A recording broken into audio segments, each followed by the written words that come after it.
me see here. Hi, guys and gals. I don't know. Should I use a generic term or not? There's been discussions about that. Whatever. Okay, so it's Friday night. Happy Friday, TGIF. And for some of you, it's maybe happy hour. It's like it's always 5 o'clock somewhere. Who used to sing that? I don't know, but it's a good song anyway. Because it is always 5 o'clock somewhere. So, yesterday, well, the last few days I made a few interesting vlogs. Very, very different as far as the content was concerned. One was the poop vlog, which some of you liked. I think maybe some of you found it was different, so to say. Because, it was talking about health factors, and in a way, it gets a lot of things that I have to work with or think about, think about as far as my new job's concerned, health issues and so on. And yesterday was Corpus Christi here, and I had always worked in other part of the countries which are Protestant. Being Protestant myself, it was not part of my like I say, where I worked. It was not a day off because a lot of these holidays are as far as the state goes, and so in that respect, I had never had that day off. So I really liked it because it was interesting in the sense of a social phenomenon, a religious phenomenon as well.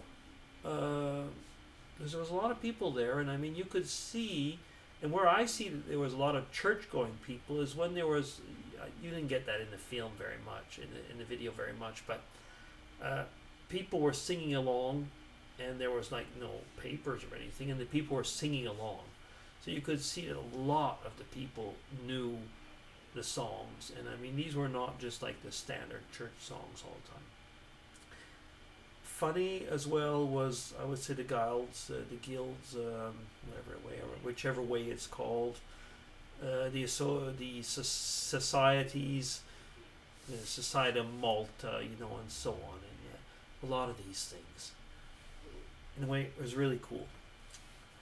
Okay, so yeah, I was quite impressed. I guess that's one of the things when you live in Europe. Certain things have stayed. When I was a boy, I lived in Canada. Some of you know this, some of you don't. I was raised in a Roman Catholic family. My parents still are Roman Catholic, but as an adult, I went, I would say, to what was maybe say, should I call it this way, my natural persuasion, which was essentially closer to, I'm trying to be careful here, but I mean, maybe closer to Reform, closer to Lutheran, closer to Baptist, but further away from maybe the Catholic faith in that respect. Let me not get into that right now. That's not part of this vlog. But the reason I'm bringing that is that as a young boy, I was one of these altar boys. So one of the servants or whatever, to take care of things in the church and so on. And we had, because I mean, I am 55 now, or coming up to 55. So within this context, I mean, we still had these processions in the village when I was a young boy. It had nothing to do with the pomp and flair of the one of yesterday, which was here in our town in Switzerland. But still, I mean, the difference is that the altar boy, so the main altar boy, which was myself at the time, would walk with the hosts and so on. So it was quite an interesting comparison for myself. Yeah, it was. Brain freeze? Not quite. But I was just trying to think about it. You know, it's like so many things have changed. I mean, like if you look in Canada, uh, my mom actually told me, she says, where did all those priests come from? And I thought, like, well, that's just a priest in diocese, a parish, or whatever. And over there, I mean, they're selling churches. I mean, churches are being sold off to become apartment buildings and so on. It's still not the case here. And it's funny because, or funny in the sense of strange, is because on the one hand, you have this whole secularization, and you know the words almost match. Secularization and sacralization is here in the part. I mean, Europe is not a religious continent by far. By far it isn't. And yet, nevertheless, for certain things like that, I mean, these old things come out. I mean, and there are certain, I'd say there's certain things that remain here, which there is a kind of beauty and artistry. How should one say it?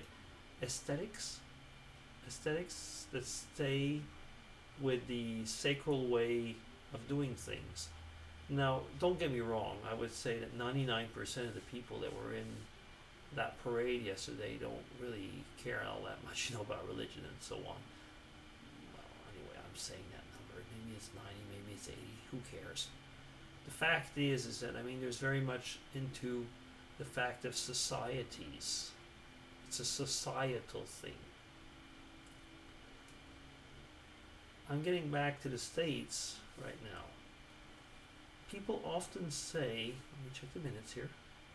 Okay, I've already spoken 7 minutes. I have to hurry up now. People often think of America, you know, people are always saying, oh yes, well there's always the religious right and so on. If you come to Europe, you might notice that church is there and church is not there. Like, for example, if you're in different parts of the world, in different parts of the country, like where we live, church is very much present. And yet, in the political life, it's not as present as one thinks, even though, I mean, the church people are walking along. It's just like people work together and they don't butt into each other's domains. But at the same time, everybody acknowledges that the other one exists. And I think that's one of the main things that one sees in the States right now is like there's a very much a conflict of postmodernism maybe. But it's like you have no business there. You're not supposed to be there. And you can't say that to people at times. You're there, you're a reality, but each one has his function. You know, give the Caesar what's the Caesar, and give the God what's God's. Is that true? Maybe not. What do you think about it? Okay. DC signing off. Take care. If you heard anything in the background, it was Mrs. DC listening to NCIS Los Angeles. Okay, guys. Take care. Bye. Have a good one.